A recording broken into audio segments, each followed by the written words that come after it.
Hello everyone and welcome to Christmas card video number 7. Today I will be painting an ornament with a landscape. This is another very simple budget-friendly card with minimal supplies.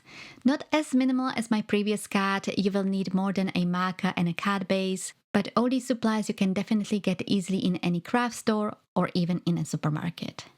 Let's get quickly through the products. I have here watercolors. I picked a few colors, but the main ones are blues and black. The gold is optional and the pink is for my bonus card, so make sure you watch until the end. Then I have a watercolor cardstock that is slightly smaller than A6. I have a round brush. Then I have a black marker. I forgot I also will be using a white gel pen. This is completely optional, but it's nice to have. I have 2 white card bases, but black, blue or craft card base would work as well. And I also have a pencil and a compass to draw a circle. If you don't have a compass, you can use a glass. I started by drawing the circle. I placed it lower on the card because I will be drawing a string like it's hanging. And I didn't want the string to be too short. At least in my head, I think that would look too weird. And I also left enough space for the greeting. The circle, by the way, is about 6.5 centimeter in diameter.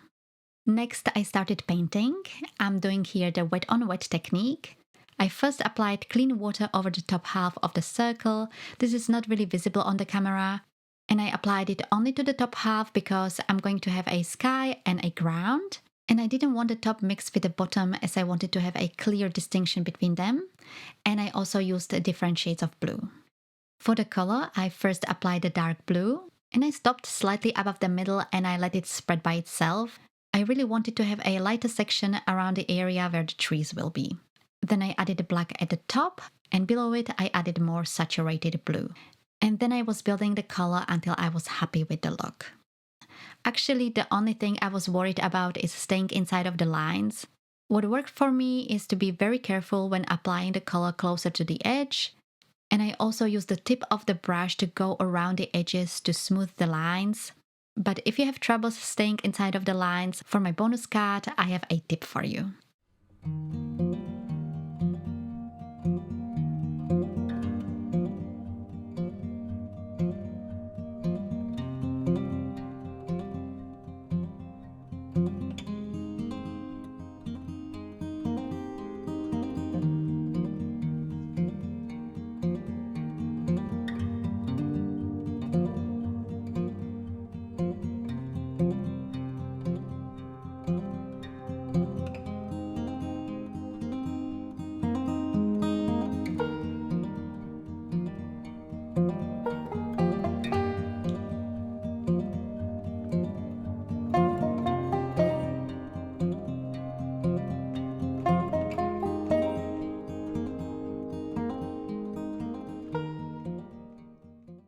For the bottom section of the ornament, I used a lighter shade of blue.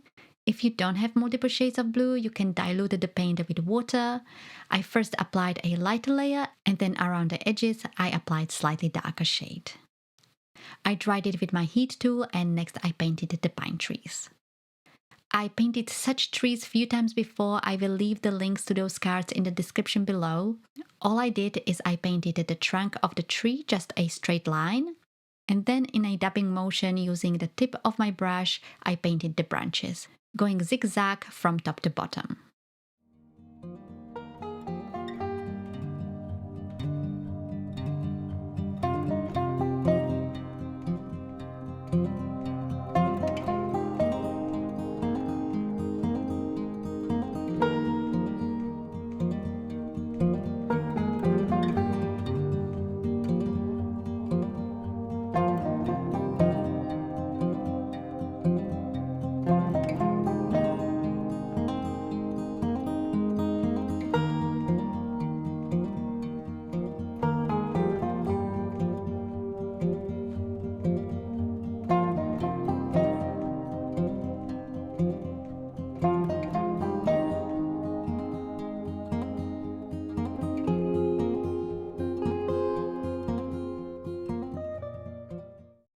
Next, I went back to the bottom part of the ornament. I wanted to add more color and definition to the top part of the ground. I mean the line that separates the ground from the sky, just to make it a little bit more visible. I first applied clean water over the bottom area, and then I added a darker shade of the blue below the trees to create sort of a shade, and I also extended the color across the ground to make it more distinct. Next, with the white gel pen, I created a starry or snowy sky, just simple dots across the sky. Also, talking about snow, right now it is snowing outside. It has been snowing for past few days. It is so magical. I hope it stays like this until Christmas. By the way, if you don't have a white gel pen, you can leave this out. It looks good without it as well. Next, I took the gold paint and I painted the top of the ornament with a little loop. If you don't have a gold paint, you can also use black. Even black marker would be okay. For the string, you can use the gold paint, but I decided to draw it with a black fine liner. First, I drew a line with pencil using a ruler. This is just to make sure I don't make a mistake. And then I went over it with the black pen. Next, I wrote a greeting. You can skip this if you want, as my handwriting is very inconsistent. So just like in the video with the hand-drawn images, I wrote it first with a pencil and then I wrote over it with a fine liner.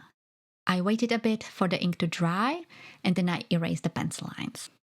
It would not be a watercolor painting if I didn't add some splatter. I just dip my brush into the paint and I tap my finger on it to create the droplets. But this is completely optional. If you would like to keep your card clean and simple, you can skip this. Another thing you can skip is the next step. I used a gold paint and I painted the edges of the watercolor panel to create a frame. First of all, I like to create some sort of a frame, and in this case, as I'm using a white card base, I wanted to create some kind of a separation. So the card is finished. I adhered it on top of the card base using a double-sided adhesive. However, as I said at the beginning, I have for you a bonus card. But before I begin, if you like the first card, make sure you give this video a thumbs up. I would really appreciate it. So the inspiration for the second painting came from this card with mountains. I made it earlier this year. Just as on the first card, I drew the circle, and to make it easier to paint, I used a masking fluid around the circle. I used a spare brush, and before using it with the masking fluid, I coated my brush with a little bit of soap and water. It prevents the masking fluid gumming up your brush, something I learned from Christina Werner. And I applied the fluid around the circle and I let it dry for a few minutes. What the masking fluid does, it creates a barrier. This way I don't need to worry I will go outside of the lines. I'm gonna go quickly through it. I pretty much did exactly the same as on my card back in May. So if you haven't seen it, make sure you watch it. I started with the sky. I wanted it to be blue at the top and pink at the bottom. Then I painted the first mountain. This one is the lightest one in the back. For the next set of mountains or hills, I intensified the color. I also dried a piece every time before I painted each of the mountains. The last little hill on the bottom, I painted black mixed with a little bit of blue. And then I painted the trees. I didn't press the record button when painting the trees, but I did exactly the same as on the first ornament. After the painting was dry, I removed the masking fluid. I just rubbed my finger on it to get it off. Then I painted the golden top and the string. And for the greeting, I just stamped a Merry Christmas sentiment. Again, I did a splatter. This time I also added the pink. And then I painted the border using the golden paint. And lastly, I adhered the panel on top of a card base, and that's it. Super easy. I hope you like these cards, but if it is still too complicated for you, check out my cards where I drew few simple Christmas images. All you need for these cards is a blank card and a pen. So that is all. Thank you all so much for watching, and I will see you in my next video.